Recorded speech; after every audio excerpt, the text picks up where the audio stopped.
Selamat siang para netizen dimanapun kita berada, salam inspirasi bagi kita semua ya. Menarik memang begitu ya, PDP bicara menggabungkan Ganjar Pranowo dan Anies Baswedan di Pilpres di 2024 ya. Ini ketua PDP sudah mulai memikirkan bagaimana begitu nasib Pak Ganjar hari ini begitu kan ya. Solusi utama bagaimana kalau Ganjar ya digabungkan dengan Anies Baswedan menjadi satu begitu kan. Itu untuk mengalahkan Prabowo. Kira-kira seperti itu begitu. Jadi ini menarik begitu kan perkembangan politik. Karena apa? Karena sudah dilihat bahwa Pak Ganjar itu sudah kalah di depan mata begitu kan ya. Mau tidak mau harus digandengkan dengan tokoh yang kemudian ya bisa mendongkrak elektabilitas ya kepada dirinya begitu kan. Ya salah satunya dengan Anies Baswedan begitu. Maka kalau kepada Anies Baswedan ya, ngapain kita harus ada pilpres begitu kan? Kemenangan itu sudah mutlak di situ begitu ya. Tetapi pada hakikatnya begitu, apakah mau begitu kan Partai Nasdem? Ya Partai Nasdem masih membuka peluang kepada siapapun untuk ya menjadi koalisi di situ begitu kan. Tapi saya rasa PDP akan mau untuk menjadi wakil Anies Baswedan begitu kan. Atau Anies Baswedan mau untuk menjadi wakil dari Pak Ganjar kan begitu logikanya begitu. Jadi artinya apa? Artinya selama ini politik kita kan dinamis begitu kan. Mengapa kader-kader PDIP banyak yang membelot untuk mendukung Pak Prabowo begitu kan? Kalau ini terjadi usulannya dari ketua PDI ini begitu kan, bisa saja kemungkinan besar begitu kan ya berkoalisi daripada tidak dapat apa-apa kalah misalnya begitu ya, mending ya gabung untuk menjadi wakil di situ begitu kan. Tidak apa-apa kan menjadi wakil di situ begitu ya. Dan bagaimana para cebong dan buzzer? Ya, kemudian sudah tidak ada lagi kata-kata itu begitu kan. Karena sudah menjadi satu di situ begitu ya. Yang dulu mengkritik habis-habisan Anies Baswedan, tahu-taunya ya sudah bergabung dengan Pak Ganjar misalnya begitu ya. Ya, mungkin orang yang mengkritik kepada Anies makin turun di situ begitu ya. Bisa saja kemungkinan besar di situ begitu kan. Tapi apakah koalisi perubahan mau? Kan begitu logikanya begitu. Ini tanggapan, nanti belum ada tanggapan dari Partai Nasdem begitu kan ya. Tetapi mari kita baca terlebih dahulu komentar-komentar netizen seperti ini. Ada yang mengatakan ya, wah saya tidak sudi begitu katanya begitu ya. Lebih baik saya tidak dukung aja deh katanya begitu ya. Nasdem bisa happy kalau GP Anies nih ya. Awalnya Nasdem ya pengen usung GP kan ya, tapi GP kan kader PDP harus izin Ibu Mega mulu ya dulu. Kalau pengumumkan dulu GP ya sebagai capres dukungan dari Nasdem sebelum PDP resmi mengusung GP ya. Amit-amit jangan sampai itu terjadi katanya begitu ya. Banyak spekulasi itu muncul begitu ya. Dari sini ya aja udah kelihatan kalau Pak Anies sebenarnya tidak terbawah dalam survei begitu ya.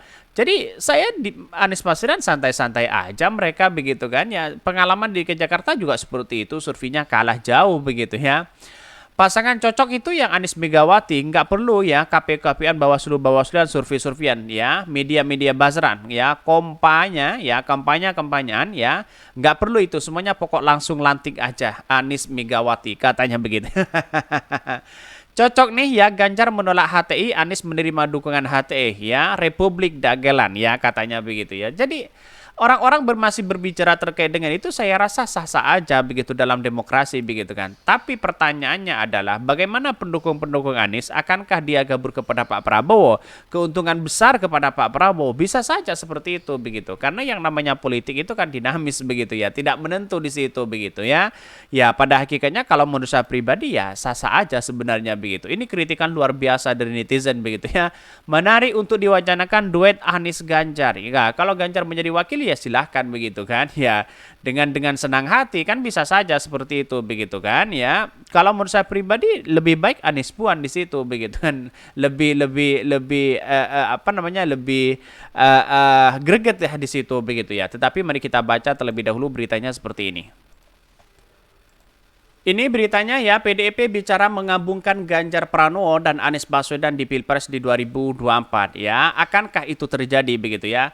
Ketua DPP ya PDIP Said Abdullah akan bicara menyoroti hasil survei Litbang Kompas terkait elektabilitas bakal calon presiden atau capres di 2024. Said mengaku partainya tak merasa sombong dengan hal tersebut meski dalam simulasi capres head to head ya dengan survei Litbang Kompas Ganjar Pranowo lebih unggul dari Anies Baswedan ya. Ya, kalau kita berbicara survei kan yang disurvei ya itu aja sebenarnya begitu kan. Ya, memang survei itu orang-orang melihat bahwa sebagai acuan, tapi bagi kami ketika berbicara data yang ada di lapangan itu jauh begitu kan ya. Walaupun unggul dengan Mas Anies ya, kami tidak merasa jemawa ya, katanya begitu ya. Apalagi ya jika Ganjar harus head to head dengan Pak Prabowo masih kalah tipis. Tentu ini akan menjadi bahan evaluasi untuk memperbaiki strategi pemenangan buat Ganjar Pranowo, kata Said kepada awak media ya.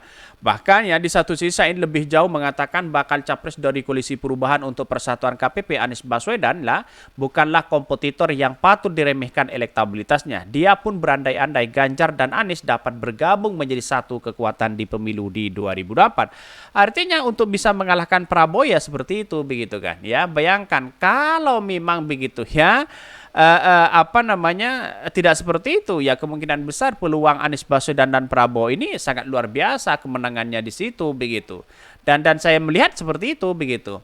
Bagi kami Anies Baswedan bukan kompetitor yang patut diremehkan ya. Beliau dengan Ganjar adalah sosok calon pemimpin yang cerdas. Keduanya sama-sama dalam satu alma mater, kampus terhebat di Indonesia yakni Universitas Gadjah Mada, apalagi jika keduanya bisa bergabung menjadi satu kekuatan. Tentu akan semakin bagus buat masa depan ya kepemimpinan nasional kita ke depan. Sama-sama masih muda, cerdas dan energik. Said ya, jelas Said. Dalam survei terakhir Litbang Kompas, Ganjar Pranowo masih unggul dari Anies Baswedan jika head to head dengan Ganjar 60%, Anies Baswedan 34%. Itu dalam ya survei begitu kan. Tetapi lihat kenyataan di masyarakat bahwa banyak yang menginginkan Anies Baswedan di situ begitu. Karena apa? Karena di satu sisi melihat bahwa potensi Anies Baswedan ini sangat luar biasa begitu kan ya di masyarakat begitu. Bahkan libat Kompas yang tersebut dilakukan secara periodik ya melalui wawancara tatap muka yang dimulai 27 Juli ya 7 Agustus ya. Dilihat Senin 21 Agustus 2023 responden dalam survei ini sebanyak 1.300 yang dipilih secara acak menggunakan metode pencuplikan ya bertingkat di 38 provinsi. Data survei tersebut ditampilkan sejak periode Januari, Juni, dan Oktober 2022. Kemudian ditampilkan juga hasil survei Januari, Mei, dan Agustus 2023. Sementara pada survei Agustus 2023, ya dijelaskan responden survei pada Capres Anies Baswedan versus Ganjar, ya, dengan margin of error-nya 3% di situ, katanya begitu ya. Satu-satunya mengalahkan Pak Ganjar ya harus seperti itu, begitu ya. Tetapi saya rasa jalan satu-satunya untuk mengalahkan Prabowo ya seperti itu begitu. Jadi kalau memang hari ini ada 3 poros, jelas keuntungan besar itu adalah Anies Baswedan dengan Pak Prabowo begitu kan. Karena sudah jelas di depan mata walaupun surveinya tinggi Pak Ganjar masih belum membuktikan yang ada di lapangan begitu kan ya.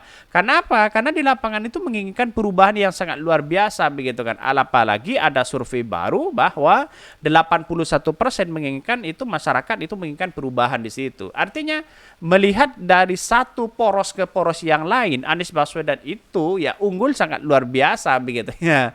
Jadi kalau memang mau disatukan ya mungkin bisa seperti itu begitu kan. Dalam politik praktis ya apa yang tidak mungkin begitu ya.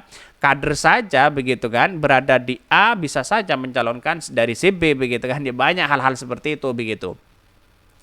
Tapi saya rasa bahwa kalau ini digabungkan, apakah Demokrat akan mau begitu kan? Kan di situ jawabannya begitu ya. Apakah Demokrat mau, apakah PKS mau dan sebagainya begitu. Saya rasa untuk menjadi kekuatan itu saya kira bisa begitu kan ya dan mau di situ. Mungkin itu yang kami sampaikan. Tonton terus channel Hodari Podcast Rakyat ini kan ada berita-berita menarik dan viral setiap harinya. Salam para netizen, salam inspirasi bagi kita semua. Jangan lupa di-subscribe channel YouTube Hodari Podcast Rakyat ini.